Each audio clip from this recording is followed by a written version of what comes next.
If you want to be great, you want to be the baddest motherfucker ever at what you do, you're going to be misunderstood by everybody because you're going to be so fucking obsessed and so driven to get there. That's what it takes. That's the truth. It takes every second of your fucking life. Anybody says balance? Yeah, balance is important for a lot of fucking people. It is.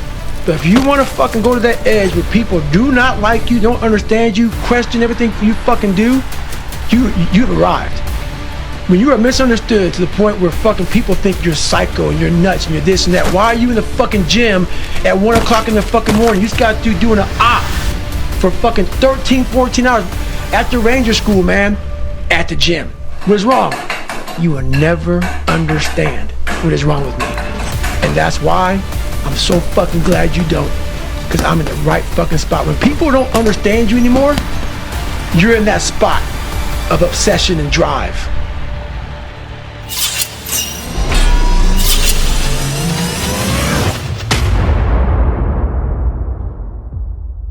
Welcome back to Ultimate Fight Vault. Today, we delve into the saga of Tony Ferguson, a fighter whose journey in MMA is nothing short of extraordinary. Ferguson's career has been marked by incredible highs and notable lows, and now, as he prepares for his upcoming fight with Paddy Pimblett, we explore the nuances of his mental state, his decline, and his potential resurgence with the aid of David Goggins. If Tony can somehow shock the world, shock the bookies, shock everyone that puts money on Paddy Pimblett, then why shouldn't he continue to fight? But if he loses at 39 years old, then yeah, sadly, I would say that it's time for Tony Ferguson and the sunglasses and the madness and the epic walkout music that he uses. It'll be a sad day. In today's episode, we're focusing on Tony Ferguson, a fighter known for his unique style and resilience. We'll delve into his career's trajectory, the challenges he's faced, and his upcoming fight with Paddy Pimblett. Tony Ferguson, an enigma in the MMA world, rose to prominence with a style that's both unorthodox and effective. His journey in the UFC has been marked by a series of impressive victories, leading him to an incredible 12-fight winning streak. Ferguson wasn't just a fighter, he was a force to be reckoned with. However, every fighter faces challenges, and Ferguson was no exception. This particular matchup right here, Khabib, Tony, it represents the best that MMA has to offer in 2020. Please, baby Jesus, make this happen. This is the 5th time they booked them. Is it that many times? 5th time. Oh my God. 4 times. If it doesn't happen, I gotta no, forget about some it. fucking bad. Listen. Do some bad voodoo on this one. The turning point came with the much-anticipated fight against Khabib Nurmagomedov, which, despite being scheduled multiple times, never materialized. This fight, or the lack thereof, marked the beginning of Ferguson's decline. Today, I want to say, it was my last fight. And no way I'm gonna come here without my father. Is he retiring? What?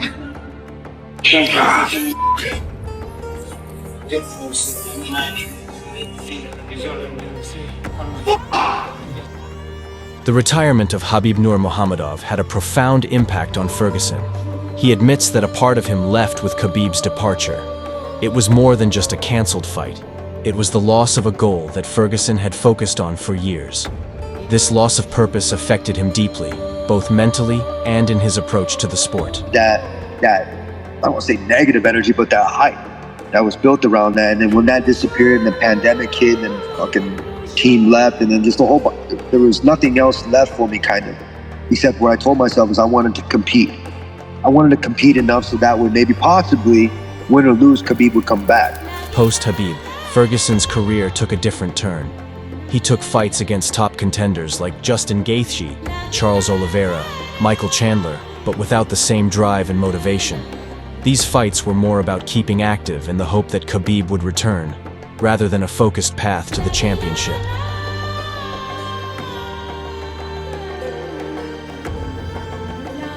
Now, as Ferguson prepares to face Paddy Pimblett, there's a sense of rejuvenation in his approach. With the support of David Goggins, known for his mental toughness and endurance, Ferguson is working to rebuild his mindset. This fight is not just about victory in the Octagon. It's about reclaiming his place in the world of MMA. As he faces Pimblett, Ferguson knows this is more than just another fight. It's a chance to prove that he still has what it takes to compete at the highest level. Imagine what happens for Tony Ferguson if he beats Paddy Pimblett. He said before the last fight, I sat in the fighter meeting with him, and Tony Ferguson said, it's going to be a fight right now. 5 more fights, I'm on the title. So it's not like he has lost that desire to fight. He has not lost the thought that he can be a world champion. And I'm going to tell you this right now. And this is the saying as old as time, fellas. Every great champion has one more night in him. We saw it with George Foreman when he beat Michael Moore. He did not belong in the ring with Michael Moore. We have seen so many great fighters have one great night where if you close your eyes and you squint enough, they remind you of that person that was on that run.